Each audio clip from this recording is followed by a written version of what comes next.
Saudara mahasiswa, selamat berjumpa dalam program pendidikan Universitas Terbuka. Pada pertemuan kali ini, kita akan membahas materi Kimia Anorganik 3 dengan topik teori medan kristal yang berhubungan dengan warna senyawa kompleks Cu2 dengan ligan Cl- dan NH3. Nah, saudara, selamat mengikuti. Saudara mahasiswa, sebelum pembahasan tentang kimia anorganik 3 ini dibahas, Anda terlebih dahulu harus membaca Modul 1, Terminologi Karakteristik Metode Pendeteksian Aplikasi Klasifikasi, Tata Nama, dan Isomerisasi Senyawa Koordinasi. Modul 2, Ikatan dalam Senyawa Koordinasi. Modul 3, Spektra elektronik senyawa koordinasi. Dalam kehidupan sehari-hari, kita banyak menemui warna-warna dari buah-buahan, sayur-sayuran, pohon hijau, makanan, dan minuman. Warna-warna tersebut membuat buah-buahan, sayuran, makanan, dan minuman menjadi lebih menarik dan segar dilihat mata. Cahaya putih dari matahari mempunyai beberapa macam panjang gelombang. Ada panjang gelombang terserap dan dipantulkan. Beberapa buah-buahan dan sayuran mempunyai warna yang kuat, sebab ada jenis senyawa tertentu yang disebut kromofor atau pembawa zat warna yang menyerap dan memberikan jenis pantulan dari sinar khas panjang gelombang dari cahaya tersebut yang menghasilkan warna yang kita lihat. Apa yang menyebabkan tomat berwarna merah? Warna merah dari tomat disebabkan dari karotenoid lycopene yang mempunyai 11 ikatan rangkap dari atom karbon.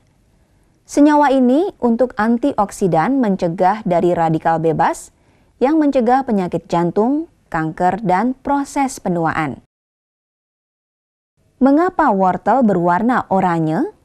Hal ini disebabkan adanya pigmen dari wortel, yaitu beta-karoten dengan 9 ikatan rangkap linear kurang dari lycopene dan berwarna oranye. Senyawa ini membentuk vitamin A, baik untuk penglihatan dan menguatkan daya tahan tubuh. Apa yang menyebabkan daun berwarna hijau? Klorofil yang terdapat dalam daun adalah sebuah pigmen dalam kloroplas yang tersebar dalam sitoplasma atau sitoplasm, sel-sel tanaman.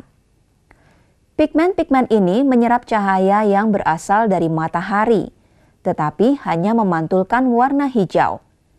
Selain memberi warna hijau pada daun, hal ini juga menyebabkan proses fotosintesis yang menghasilkan karbohidrat. Informasi tentang semua pigmen yang memberi warna pada tanaman diatur dalam DNA tanaman tersebut. Klorofil mempunyai struktur yang sangat kompleks dengan atom magnesium sebagai pusatnya. Hal ini sama dengan hemoglobin, di mana atom Fe sebagai pusatnya, yaitu pembawa oksigen dalam darah. Senyawa aromatis struktur cincin eril mendelokalisasi sistem. Posisi dari kromofor mempunyai efek yang pada umumnya posisi dari meta atau M mempunyai panjang gelombang yang pendek. Sementara para atau P atau orto atau O mempunyai panjang gelombang yang lebih panjang dari meta. Saudara, aplikasi senyawa koordinasi dalam kehidupan sangat luas, di antaranya bidang analitik, industri, dan kimia biologis. Sementara kita akan membahas dalam bidang analitik.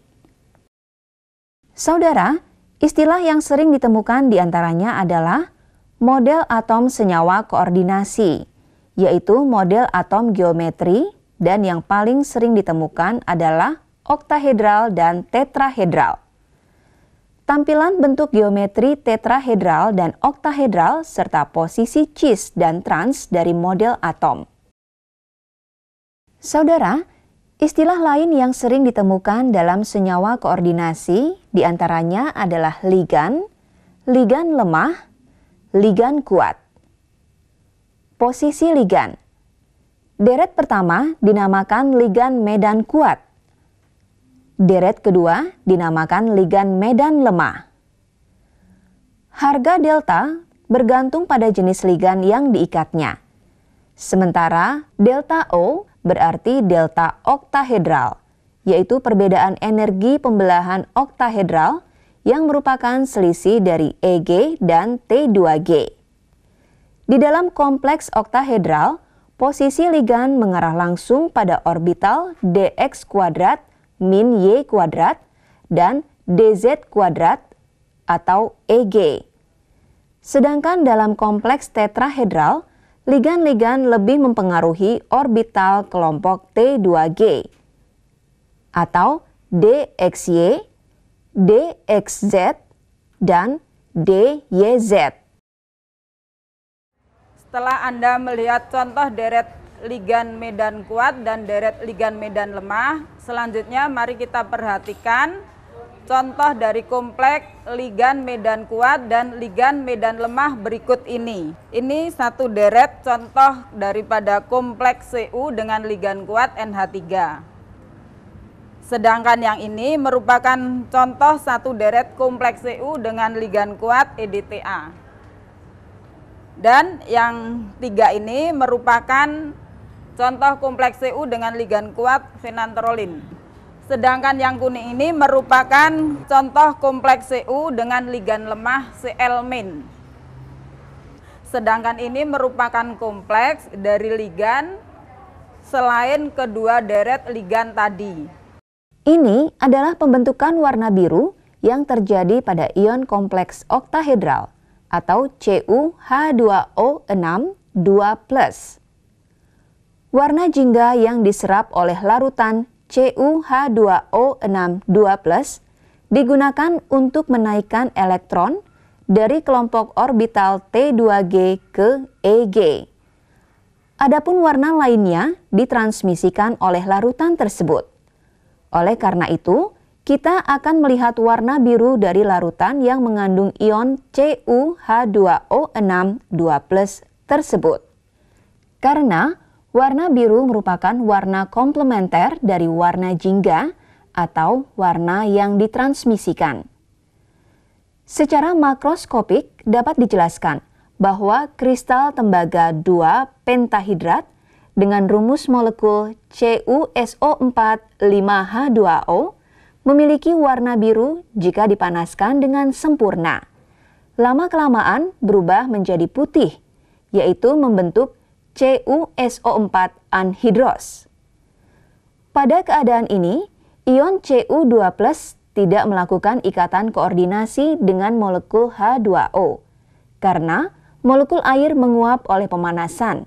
Dan jika CuSO4 anhidros diteteskan air, maka muncul warna biru muda disertai pelepasan panas atau reaksinya eksotherm, sebagaimana diketahui dari naiknya temperatur pada termometer.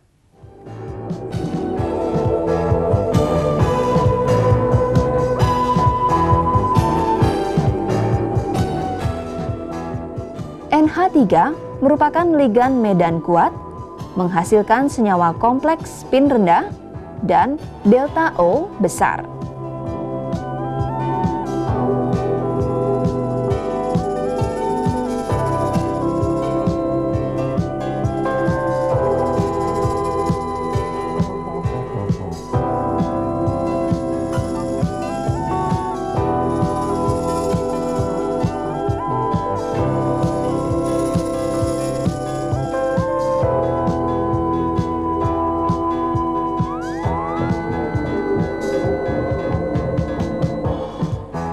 Cl- merupakan ligan medan lemah, menghasilkan senyawa kompleks spin tinggi dan delta O kecil.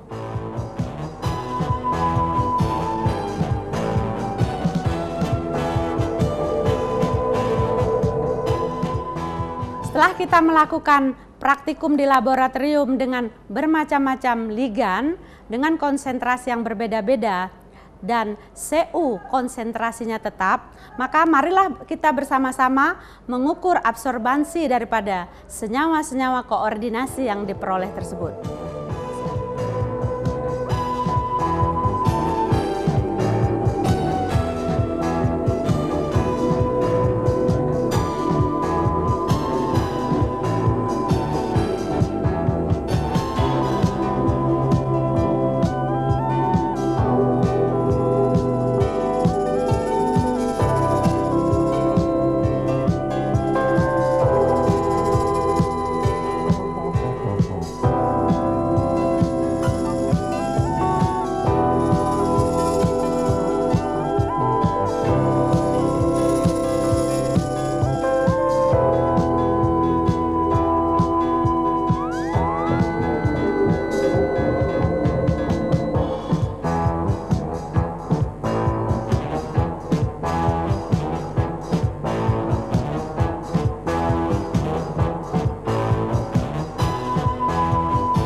Dari beberapa observasi yang diperoleh, maka terdapat satu absorbansi yang tertinggi, yaitu 0,281 yang merupakan titik paling tertinggi daripada absorbansi senyawa-senyawa koordinasi tersebut. Variasi daripada konsentrasi Cu yang bermacam-macam pada reagen ataupun ligan yang tetap.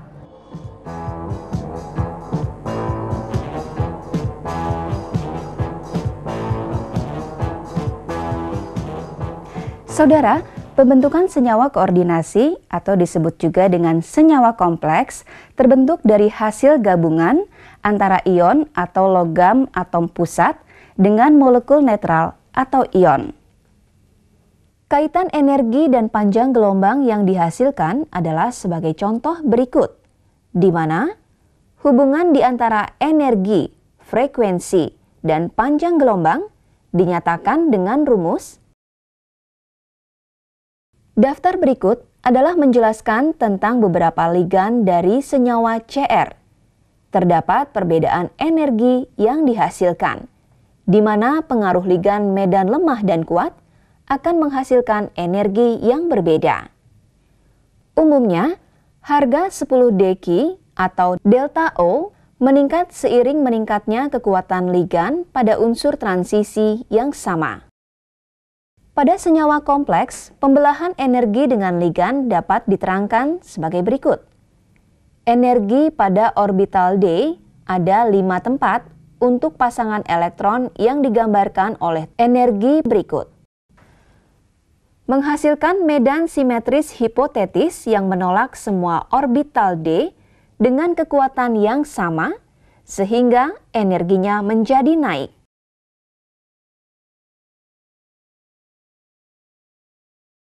Kemudian, orbital D tersebut membelah menjadi dua bagian.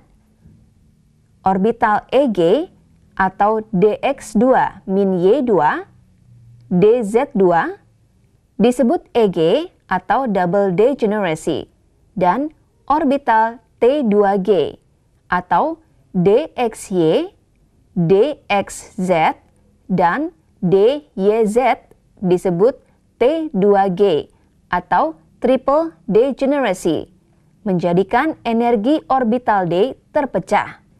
Delta O atau delta oktahedral dinamakan pembelahan medan kristal atau crystal field splitting. Pengaruh medan ligan terhadap orbital-orbital D logam pusat bergantung pada sifat dan arah ligan.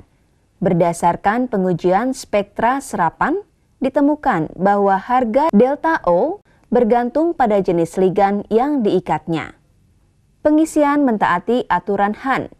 Senyawa koordinasi yang memiliki logam pusat dengan konfigurasi D1, D2, dan D3 tidak berbeda pada saat berada dalam lingkungan ligan medan lemah maupun ligan medan kuat. Berikut adalah tampilan untuk konfigurasi D4. Ada dua kemungkinan susunan elektronnya. Kemungkinan pertama, elektron keempatnya bisa mengisi orbital yang lebih tinggi energinya, yaitu EG. Kemungkinan kedua, elektron keempat tersebut berpasangan pada orbital T2G. Dalam ligan medan kuat, elektron cenderung berpasangan pada orbital yang energinya lebih rendah T2G. Jika digunakan ligan medan kuat, menghasilkan senyawa kompleks spin rendah dan delta O besar. Di dalam ligan medan lemah, maka elektron keempat akan mengisi orbital EG daripada membentuk pasangan di orbital T2G. Jika digunakan ligan medan lemah, menghasilkan senyawa kompleks spin tinggi dan delta O kecil. Ketika cahaya putih atau cahaya yang mengandung semua panjang gelombang dari cahaya tampak melewati suatu zat yang menyerap warna merah, maka warna yang teramati oleh kita adalah hijau.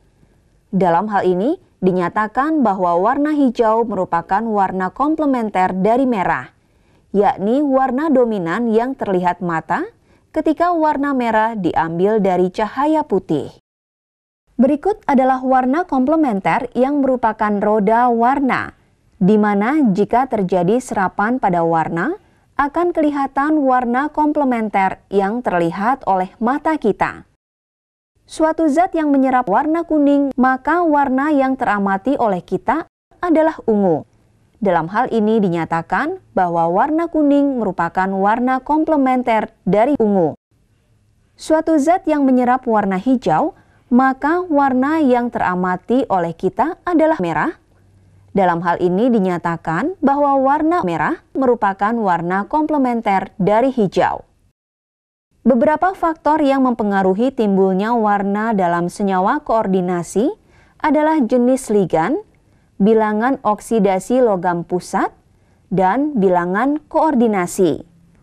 Jika jenis ligan berbeda, akan mempengaruhi energi orbital D yang dimiliki logam pusat. Besarnya energi gap menentukan panjang gelombang cahaya yang diserapnya. Teori medan kristal dengan senyawa CuNH342+. NH3 merupakan ligan medan kuat, menghasilkan senyawa kompleks spin rendah dan delta O besar. Pengisian elektron pada senyawa kompleks ini adalah elektron mengisi orbital T2G secara spin searah mengikuti aturan Hahn. Kemudian, pengisian spin berlawanan pada orbital T2G yang sama. Sementara, untuk orbital EG mengikuti aturan Hahn pada spin keempat dan kelima, dan kemudian pengisian spin berlawanan pada spin keempat. Teori medan kristal dengan senyawa CuCl4-2-. Cl- merupakan ligan medan lemah, menghasilkan senyawa kompleks spin tinggi dan delta O kecil. Pengisian elektron pada senyawa kompleks ini adalah elektron mengisi orbital T2G 1, 2, dan 3 secara spin searah mengikuti aturan Hahn. Kemudian langsung ke orbital EG4 dan 5. Pengisian spin berlawanan kembali seperti semula. Jika delta O pembelahannya besar, elektron keempat dapat ditempatkan pada spin T2G bersama-sama dengan spin yang telah ada dalam tingkat tersebut, yaitu spin sejajar, kemudian dengan spin berlawanan. Untuk menempatkan satu elektron dalam orbital EG luar biasa tingginya.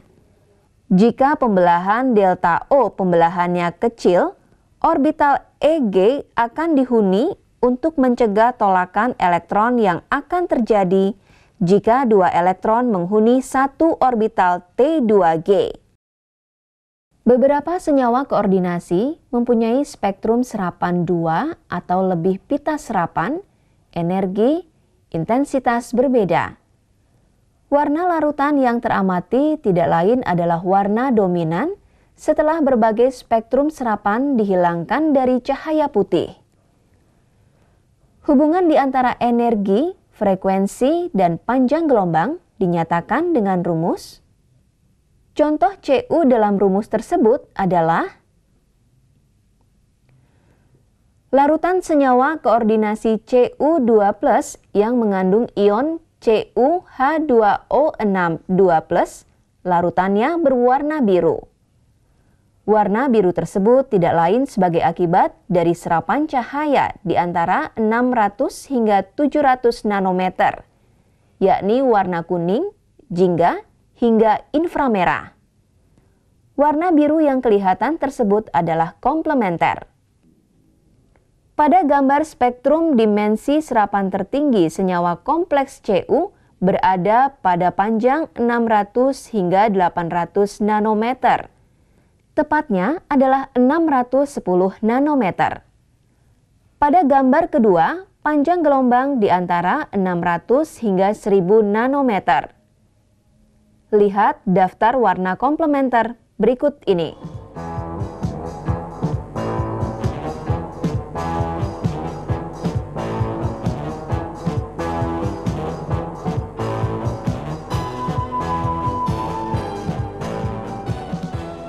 Kemudian, hukum Beer-Lambert yang mengungkap proses serapan cahaya dengan rumus seperti ini. Apabila harga absorbansinya 1,0, berarti cahaya tersebut diteruskan atau ditransmisikan 10% atau diserap sebanyak 90% oleh larutan.